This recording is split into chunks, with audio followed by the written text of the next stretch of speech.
कलयुग को सभी युगों में से सबसे सर्वश्रेष्ठ क्यों कहा गया है और ऐसा किसने बताया? कलयुग में सबसे बलवान व्यक्ति किसको माना जाएगा? लेकिन क्या आप जानते हैं कि कलयुग में महाभारत जैसा एक और महायुद्ध भी होने वाला है? चलिए जानते हैं इस वीडियो में, तो वीडियो को पूरा एंड तक जरूर देखिए। संसार को 4 युगों में बांटा गया है, सतयुग, त्रेता युग, द्वापर युग और कलयुग, जिसमें कलयुग को मानव जाति के लिए सबसे शापित युग कहा गया है, क्योंकि जैसे जैसे कलयुग अपने चरम पर पहुंचेगा हमारे समाज की हालत बद से बदतर होती जाएगी। लेकिन आपको जानकर हैरानी होगी कि प्राचीन समय में कलयुग को सभी युगों में से सबसे सर्वश्रेष्ठ बताया गया है। तो दोस्तों, कौन थे वो जिन्होंने कलयुग को सबसे सर्वश्रेष्ठ युग बताया और उनके ऐसा कहने के पीछे का कारण क्या था? आइए जानते हैं। दोस्तों, यहाँ सबसे पहले तो महर्षि वेदव्यास के बारे में बताते हैं, जिन्होंने कलयुग को श्रेष्ठ युग की संज्ञा दी। उन्होंने ही कलयुग को सभी युगों में सर्वश्रेष्ठ युग बताया। कथा के अनुसार एक बार ऋषियों की आपस में चर्चा हो रही थी कि कौन सा युग सर्वश्रेष्ठ युग है। कोई सतयुग कहता तो कोई त्रेता युग को श्रेष्ठ बता रहा था, जिसके बाद सभी ऋषियों को समाधान के लिए गंगा में डुबकी लगाकर ध्यान करने को कहा गया। कुछ समय बाद महर्षि व्यास डुबकी लगाने के बाद ध्यान से ऊपर आए। इसके बाद उनके मुंह से निकला कि युगों में कलयुग,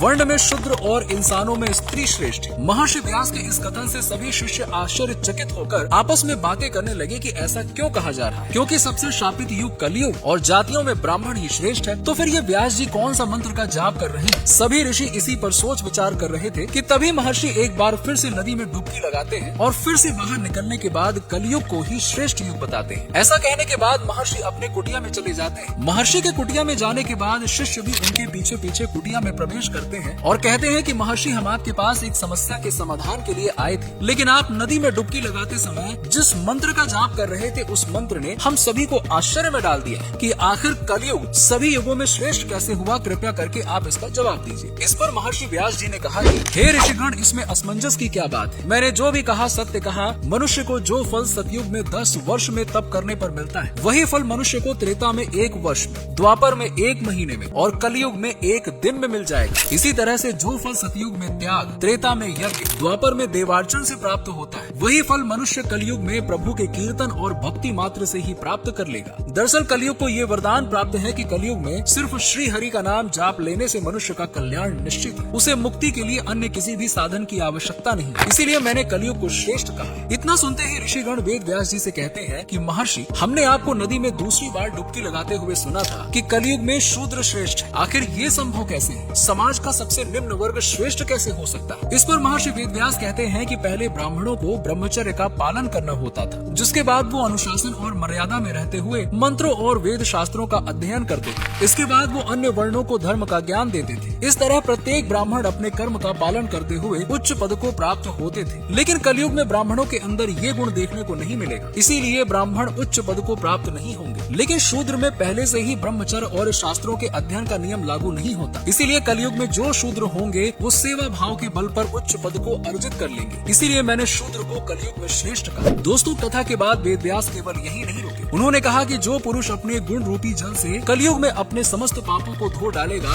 वो पुरुष कलयुग में श्रेष्ठ पुरुष कहलाएगा। इसीलिए हे मुनिगण, कलयुग के वासियों को मेरी सलाह है कि यदि वो अपने जीवन को सुखी बनाना चाहते हैं तो वो सदा श्री कृष्ण यानी कि श्री हरि का जाप करें। यदि वो ऐसा करते हैं तो कलयुग के बाद यानी कि अपनी मृत्यु के बाद वो सीधा श्री हरि के धाम बैकुंठ में स्थान को प्राप्त करेंगे। इन सभी बातों को कहने के बाद महर्षि व्यास अपने सभी शिष्यों से कहते हैं, हे मुनिवर, मैंने आपकी सभी शंकाओं का समाधान कर दिया, इसलिए आप बताएं कि आपका यहाँ आना कैसे हुआ? इस पर सभी मुनिवरों ने एक सुर में कहा कि हे महर्षि, आज हम जिस शंका को लेकर आपके पास आए थे वो तो अब दूर हो चुकी है। ऋषियों के मुख से ये बात सुनकर व्यास जी भी मुस्कुराने लगते हैं।